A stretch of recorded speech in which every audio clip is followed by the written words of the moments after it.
नमस्कार।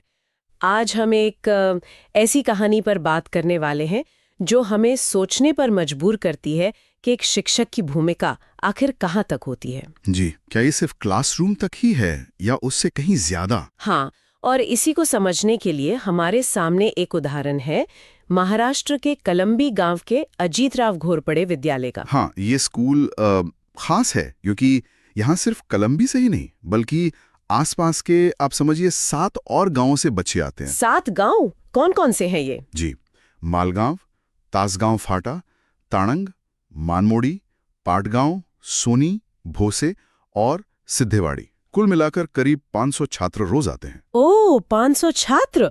तो जाहिर है इन सब बच्चों का स्कूल तक सुरक्षित पहुंचना एक बड़ी बात होगी। बिल्कुल, खासकर ग्रामीण इलाकों में निजी वाहन वो हमेशा उपलब्ध नहीं होते और सुरक्षित भी नहीं माने जाते कई बार। तो इसी मुश्किल को समझते हुए वहां के जो प्रधानाध्यापक हैं श्री दादासो नरसेगोंडा पाटिल, उन्होंने कुछ किया। हाँ, उन्होंने सिर्फ चिंता नहीं की बल्कि वो समाधान की तरफ बढ़े।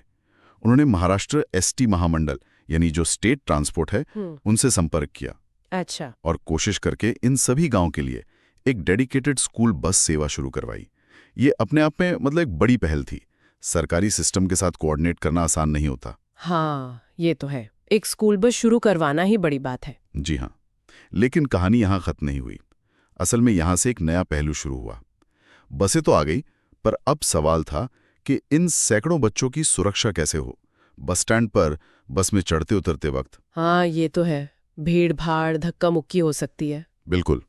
और यहीं पर स्कूल के शिक्षकों ने, टीचर्स ने एक बहुत ही असाधारण भूमिका निभाई। क्या किया उन्होंने? मैंने सुना है कि वो रोज कुछ खास करते हैं। हाँ, बिल्कुल। रोज हर सुबह और शाम स्कूल के शिक्षक बस स्टॉप पर मौजूद रहते हैं और तब तक रहते हैं जब तक कि आखिरी बच्चा सुरक्षित बस में बैठ ना जाए या शाम को घर के लिए निकल ना जाए। हर रोज सुबह और शाम? जी हाँ, रोज वो बच्चों को लाइन में लगाते हैं, देखते हैं कोई धक्का मुक्की ना हो और ये पक्का करते हैं कि सब आराम से सुरक्षित तरीके से चढ़ें और उतरें। ये सिर्फ देखना नहीं है, ये एक्टिव इन्वॉल्वमेंट है। ये तो वाकई मतलब कमाल का समर्पण है। ये उनकी नौकरी का हिस्सा तो नहीं लगता? नहीं, बिल्कुल नहीं। ये उनकी जॉब डिस्क्रिप्शन से तो कहीं आगे की बात है।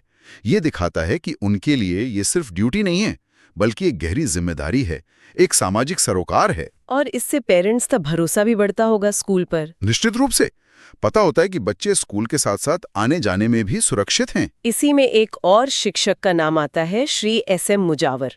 उनका क्या योगदान रहा? हाँ, श्री मुजावर। उन्हें जिम्मेदारी दी गई थी बच्चों के बस पास बनवाने की। अच्छा, ये तो काफी एडमिनिस्ट्रेटिव काम है। हाँ, और अक्सर इसमें काफी भाग दौड़ होती है, कागजात जमा करो, लाइन में लगो। लेकिन श्री मुजावर ने इसे जैसे अपना पर्सनल मिशन बना लिया। कैसे? वो खुद बच्चों के फॉर्म भरते थे, फिर ट्रांसपोर्ट डिपार्टमेंट के ऑफिस जाकर लाइन में लगते, पास बनवाते और फिर अपने हाथ से हर बच्चे को पास देते थे। अरे वाह! उनका नजरिया था कि हर छात्र अपना बच्चा है, तो उसके लिए प्रक्रिया आसान बनाना उनकी जिम्मेदारी है। ये बहुत बड़ी बात है। हाँ, वाकई। और शायद उन्होंने सरकारी योजनाओं का फायदा दिलाने में भी मदद की। जी हाँ, पाटिल सर और मुजावर सर दोनों ने ही ये सुनिश्चित किया कि छात्र अहिल्याबाई होलकर मुफ्त पास योजना का लाभ उठाएं। ये योजना खास तौर पे लड़कियों के लिए है शायद। हाँ, ये महाराष्ट्र सरकार की योजना है जिसमें छात्राओं को स्कूल आने जाने के लिए मुफ्त बस पास मिलता है। इससे लड़कियों की पढ़ाई में रुकावट ना आए। तो इस योजना से जुड़वाने में मदद करके उन्होंने न सिर्फ शिक्षा को और आसान बनाया बल्कि कई परिवारों का आर्थिक बोझ भी कम किया। तो ये जो पूरी कहानी है, ये सिर्फ एक स्कूल या कुछ शिक्षकों की कहानी नहीं है ना? इसका मतलब कहीं गहरा है। बिल्कुल, ये कहानी हमें दिखाती है कि शिक्षक सिर्फ ज्ञान देने वाले नहीं होते, वो संरक्षक हो सकते हैं, मार्गदर्शक